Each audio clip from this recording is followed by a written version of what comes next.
Benoît Penningrève, directeur de zone pour la partie 68 Sud. Mon rôle, c'est de créer des groupes BNI lorsqu'il y a une demande et c'est également d'accompagner les directeurs consultants avec qui je travaille. Il y a Jean-Luc Elmer et Sandro Gugliani. Voilà, pour le moment. Après, l'équipe va s'agrandir parce que le développement de BNI Alsace dans le sud d'Alsace est quand même intéressant et ça représente de très beaux challenges. J'accompagne 7 groupes. Il y en a qui sont répartis de la manière suivante. Il y en a 3 qui sont à Jean-Luc Elmer, il y en a 2 qui sont à Sandro Gugliani. Et donc moi j'accompagne encore des groupes en direct. En tant que directeur consultant, en ce moment-là, j'ai une double casquette, double mission, pour justement garder cette notion de terrain et être proche des membres et pouvoir faire un partage d'expérience après avec toute notre équipe. Ça montre qu'il y a une véritable émulation par rapport à BNI, la méthode et l'image qu'on peut apporter à cette action-là.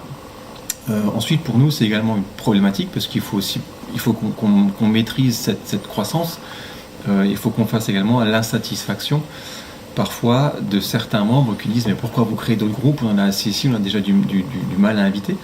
Donc il faut qu'on arrive à jongler avec ça, et du coup on doit, ceux qui sont intéressés par un groupe BNI, c'est les orienter vers des groupes où l'activité n'est pas forcément représentée et où les membres aussi, il faut qu'ils comprennent qu'ils doivent justement ouvrir leur activité pour accueillir des nouveaux membres. La création des premiers groupes a été faite sur la partie 67. La partie 68 a démarré deux ans après. Donc au niveau chronologie, je pense qu'on tient on est sur la même trajectoire, donc c'est plutôt pas mal. Et du coup, c'est motivant de voir ce qu'on peut faire, puisque le 67 effectivement a 2 ans d'avance. Donc on a une belle notion de trajectoire, et puis entre nous, on se tire la bourre, mais c'est bon enfant, quoi. Le Route de Progress, j'ai participé à la création avec Jean-Luc. On avait ce noyau dur qui nous a permis en fait de lancer ce groupe-là. Et comme tous les groupes, ça marche par phase ou par palier. C'est-à-dire qu'au début, on a 8-10 personnes qui sont impliquées, motivées, puis ça grandit très vite. Ensuite, on a ce petit palier où finalement les gens ils sont bien entre eux, ils commencent à faire un peu de business. Et du coup, ils pensent un peu moins à inviter. Donc ça met un peu de temps. Et après, il suffit d'1 ou 2 personnes comme ça qui ont du réseau. Et tac, et ça repart. Et c'est très plaisant de voir ça. Maintenant, le groupe, il a une bonne maturité. Et il commence vraiment à comprendre la méthode. On a des membres qui sont anciens, puisqu'il y a encore beaucoup de membres fondateurs qui sont dans ce groupe-là. Donc ils comprennent vraiment la méthode. Et ils font profiter leur expérience avec les nouveaux membres qui arrivent. Et du coup, c'est très plaisant de voir la progression du groupe et de constater que leurs objectifs sont de plus en plus ambitieux. Le qui donne reçoit, pour moi, c'est vraiment une posture. C'est presque une gymnastique intellectuelle. C'est-à-dire que dans un premier temps, on est toujours centré sur soi, sur notre réussite. Puis après, on s'aperçoit que finalement, quand on travaille à plusieurs, c'est quand même plus sympa. Donc on va travailler, essayer de trouver des partenariats pour avoir ce retour d'ascenseur qui parfois n'arrive pas.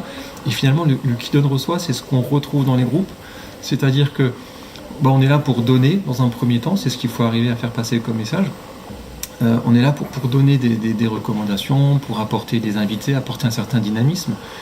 Et par effet mécanique, effectivement, il se trouve que plus on va donner, plus on va être présent dans le groupe, plus les membres vont vous voir et du coup ils vont apporter également au groupe et donc on va recevoir par cet effet mécanique.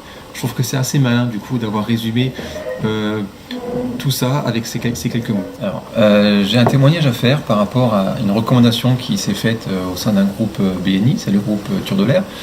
Dans le groupe, on a un traiteur italien qui fait des spécialités comme ça, épicerie fine. Et puis, un des membres l'a recommandé auprès d'une grosse société sur la région des Trois Frontières. Et la recommandation a tellement abouti que finalement, il a pu apporter un merci pour le business de 80 000 € pour un traiteur, ce qui n'est quand même pas rien. Donc ensuite, il a fallu honorer toutes les commandes et là, c'était chaud pour lui.